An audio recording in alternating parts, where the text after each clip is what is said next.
മുറിവേറ്റ സ്വാതന്ത്ര്യം. നിശീതിനിയുടെ നിശബ്ദതയിൽ ലോകം കൂർക്കം വലിച്ചുറങ്ങുമ്പോഴാണ് ഭാരതം ഇരുളിൻ്റെ ആഴങ്ങളിൽ നിന്ന് സ്വാതന്ത്ര്യത്തിലേക്കും ജീവിതത്തിലേക്കും ഉയർത്തെഴുന്നേറ്റത്. 6 പതിറ്റാണ്ടുകൾക്ക് മുമ്പായിരുന്നു ആ ഉണർവിൻ്റെ ചരിത്ര മുഹൂർത്തം.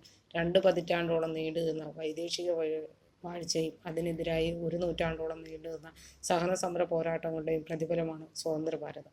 പിന്നീട് നാം ഒരു ജനാധിപത്യ മതേതര പരമാധികാര രാഷ്ട്രീയമായി സ്വയം പ്രഖ്യാപിച്ചു. ഒരു സാക്ഷാത്കാരത്തിൻ്റെ ചുവടുവെപ്പായിരുന്നു അത്. എന്നാൽ എന്താണിന്നതിൻ്റെ സ്ഥിതി? അർദ്ധരാത്രിയിൽ പിറന്ന സ്വാതന്ത്ര്യത്തിൻ്റെ വെളിച്ചം അണയ്ക്കാൻ ശ്രമിക്കുന്ന ശക്തികൾ സജീവമാണ്.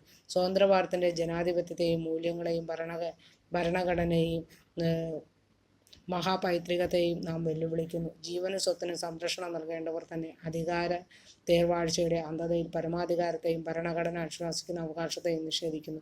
സ്വാതന്ത്ര്യ സമരത്തിൻ്റെ പൈതൃകം തന്നെ നമുക്ക് നഷ്ടപ്പെട്ടിരിക്കുന്നു. വട്ടക്കണ്ണട വെച്ചൊരു മഹാത്യാഗി അഹിംസ എന്ന മഹാസിദ്ധാന്തത്തിലൂടെ നേടിത്തന്ന സഹനത്തിൻ്റെയും ത്യാഗത്തിൻ്റെയും പ്രതിഫലമാണ് നമ്മുടെ സ്വാതന്ത്ര്യം. നിരായുധ പോരാട്ടത്തിനും ചെറുത്തുനിൽപ്പിനും ശേഷം ചോരയിൽ കുതിർന്ന പ്രാണൻ സ്വതന്ത്ര ഭൂപടത്തിന് പകുത്തു നൽകിയ സ്വാതന്ത്ര്യമാണ് നമ്മുടേത്. അർദ്ധരാത്രിയിൽ അതീവ തേജസ്സിൽ പുറന്ന ആ വെളിച്ചം ഇന്ന് അണഞ്ഞോ എന്ന് നാം ചിന്തിക്കേണ്ട സമയം അതിക്രമിച്ചു കഴിഞ്ഞു. അത് തിരുത്താൻ നാം പ്രതിജ്ഞ എടുക്കേണ്ടിയിരിക്കുന്നു. സഹോദരന്മാർ എന്നു പ്രതിജ്ഞ എടുത്ത നമ്മൾ ഒന്ന് ചിന്തിക്കണം. സ്വാതന്ത്ര്യത്തെ സ്വാർത്ഥ താല്പര്യങ്ങൾക്ക് വേണ്ടി ദുർവിനിയോഗം ചെയ്യുന്നുണ്ട്. സ്വാതന്ത്ര്യത്തിൻ്റെ അർത്ഥം എന്തെന്ന് നമ്മൾ ഇനിയും പഠിക്കേണ്ടിയിരിക്കുന്നു. രേഖപ്പെടുത്തേണ്ട അനുഭവങ്ങളും തലമുറകളിൽ നിന്ന് തലമുറകളിലേക്ക് പകർത്തു എന്ന മിത്തുകൾ മാത്രം ബാക്കിയാകാൻ പോവുകയാണോ? വെടിയുണ്ടകളില്ലാതെ ഗോഡ്സെ കൊല്ലുന്ന ഗാന്ധി ഇനിയും ജനിക്കട്ടെ. ഇനിയും മരിക്കാത്ത സ്വാതന്ത്ര്യം മടങ്ങുക നിത്യയിലേക്ക്. മുറിവേറ്റ സ്വാതന്ത്ര്യം. ഇന്ന് ഈ മനുഷ്യന്മാരെല്ലാം എങ്ങോട്ടാണ്? കൊലയും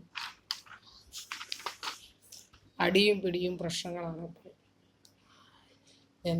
എന്നാൽ ഇവർ പരസ്പരം കൊല്ലുകയും അങ്ങോട്ടും ഇങ്ങോട്ടും തമ്മിൽ പോര് വിളിക്കുകയും എല്ലാം ചെയ്യുമ്പോൾ, അല്ലെങ്കിൽ വായിൽ തോന്നിയതെല്ലാം ഓരോന്ന് പറയുമ്പോഴല്ലേ ഇപ്പോൾ ഒരാളെ കൊണ്ട് പറയിപ്പിക്കുന്നു. ആ ആളുടെ ചിലർ ഓരോന്നെന്തെങ്കിലും പറഞ്ഞിട്ടായിരിക്കും ഓരോരുത്തർ പറയുന്നത്. പക്ഷെ അത് പറയിപ്പിക്കാനൊന്നും ഇതിലൂടെ പ്രശ്നങ്ങളില്ല. ഇവർക്കെല്ലാവർക്കും ഒന്നായി നല്ല രീതിയിൽ ഇതെല്ലാവർക്കും അങ്ങോട്ടും ഇങ്ങോട്ടും ഉപകാരവും എല്ലാം ചെയ്ത്, അല്ലെങ്കിൽ ഒരു വയ്യാണ്ട് കിടക്കുന്നവരാണെങ്കിൽ സഹായിച്ച്, അല്ലെങ്കിൽ ഇപ്പം ജീവിതത്തിൽ എന്തായിക്കോട്ടെ, കഴിക്കാൻ ഭക്ഷണം, ഉടുക്കാൻ വസ്ത്രം, കിടക്കാൻ പാർപ്പിടം, അങ്ങനെ ഏത് കാര്യങ്ങൾക്കാണെങ്കിലും അങ്ങനെ പരസ്പരം സഹായിച്ച് ഇതെടുത്ത് മുമ്പോട്ട് പോയാൽ പോരെ. പക്ഷെ ഇവർ ചെയ്യുന്നത് എന്താണെന്ന് വെച്ചാൽ, ഇവർ ഓരോന്ന് കാണിക്കുമ്പോൾ അവർക്ക് തോന്നും അവർ ചെയ്യുന്നതാണ് ശരി.